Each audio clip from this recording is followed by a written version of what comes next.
production as well. That's so rare to hear, like, you seeing, like, a writer on set, seeing somebody speaking Mandarin and then just kind of, like, incorporating that into a scene in a future episode.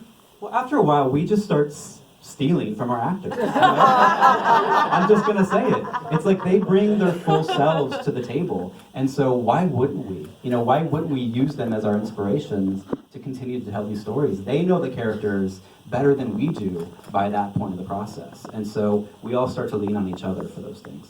And Sherry, you mentioned that you hadn't seen a story like Alice's on TV, like right now, basically, right? I was actually, according to a GLAAD report, I think only 8.5% of LGBTQ characters on television, on broadcast cable, and streaming are represented by Asian and Pacific Islanders. So that only 8%. Yeah, 8%, right? Yeah. 37 out of 433 characters.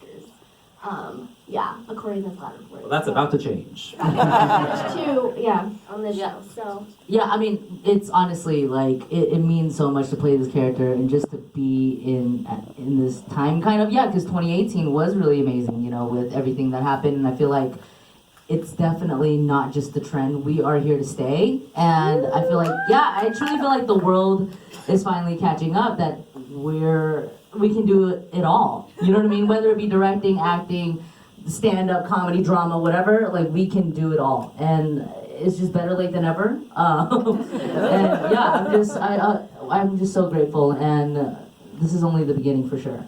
Yeah. And finding Ben, how did you come across Ken, and what made him the perfect person to play that character? I mean, he's Ken. Again, our audition process, especially for the pilot, it's pretty relentless. Like, we spend a lot of time building this family. And, Ken came in and just killed it. And so, we started to write towards his badassery. But yeah, he was perfect for it. And we knew it then, too. Thank you. Yeah, the character's a lot of fun to play. Like, he's can come off as a bit of a dick, but there's a relatability to working really hard, and if you Harvard, any of these Ivy League schools, you can see the pressure that is under a lot of the stereotypical pressure, but it is there in Asian families, especially with men in that whole field. I just feel like Ben kind of is in a fixed mindset, and he'll do whatever it takes to succeed, and sometimes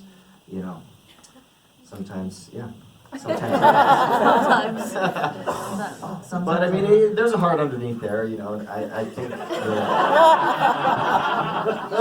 you'll see that somewhere. It's hard to get to, just like you gotta crack the traditional Asian father. It's hard to crack into that, but once you crack through, there's a heart there. So there's a heart under Ben somewhere. And Kara, we didn't see you in the first episode, but what can you share about Sumi, who is, like I said before, is introduced in the second episode? I just want to, she when she comes in, things get quite messy. Right? Messy, which could be a positive in some ways, shake things up. I know we can't reveal any spoilers, but I'm very, very excited for all of you guys to meet Sumi. Like Bradley said, me and Alice's stories are very much intertwined. And I think when you guys meet her, you might not like her, but keep it open mind. Perhaps it will change throughout the season. Stick with it. Maybe not. I will leave you to your own opinions. But I think that for every Alice, there is a Sumi in a lot of ways. And that was perfect. I'm not giving too much, just giving a little. They balance each other out, and they enable each other in a lot of ways. But I think that Sumi is a very charismatic person. Blissfully not self-aware sometimes, but I think she means well. And I really, really am excited for you guys to meet her and follow in her journey, because she does go through a big one in the show. I think it's one of the most codependent relationships you've ever seen on television.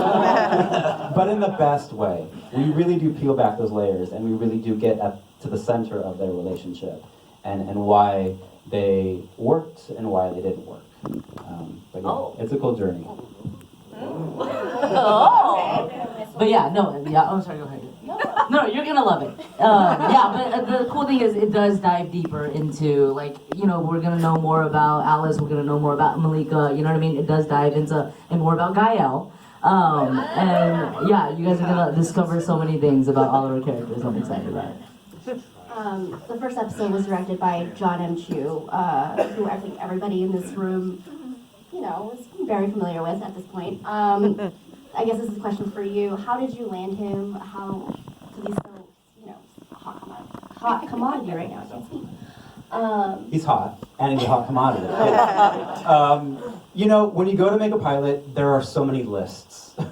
There's talent lists, there are crew lists, and of course there's a huge ass director list that you have to go through. And every agency is pitching their hot young TV director, and it's a really grueling process. And the network has their ideas. And so Joanna, Peter, and I were just sitting down in a room, and we were like, if we could come up with a pie in the sky idea, like, you know, dream big.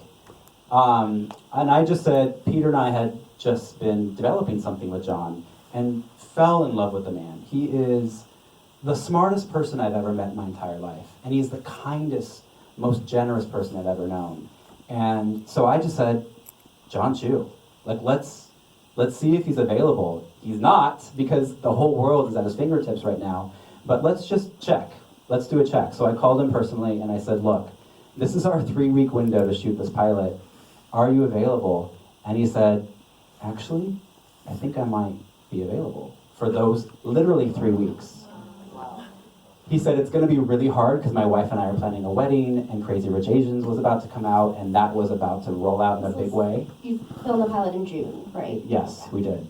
So he had a whole big year in front of him, and he just said, let me talk to the wife, my fiance, soon wife. Let me talk to her and see if she'll let me out for those 3 weeks.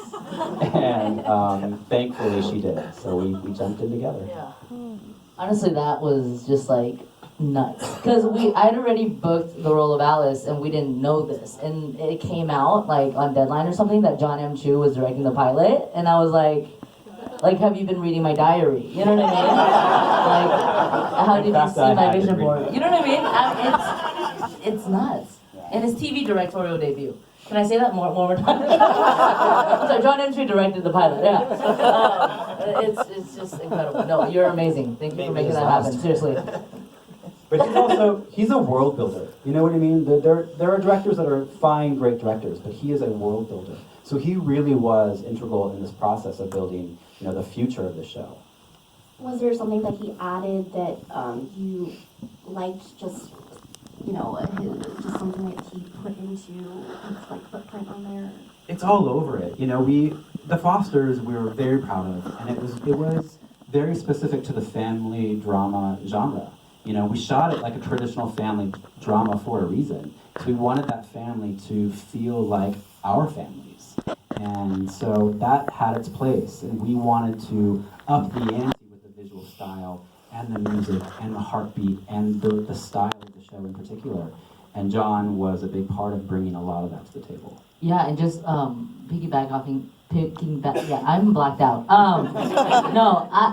So speaking on that, like, I remember at our first table read, John M. Chu was there, and that dinner table scene, you know, that you guys saw, like, we were essentially all strangers, you know, but John, literally, extra credit, just stayed after for like 5 hours just rehearsing a dinner scene, you know, like having us get to know each other, kind of like a team building situation where, like, okay, how about you sit here, you sit there, like, just testing it out and getting to know us, essentially. Like, just him volunteering to do that was already such an amazing thing, you know?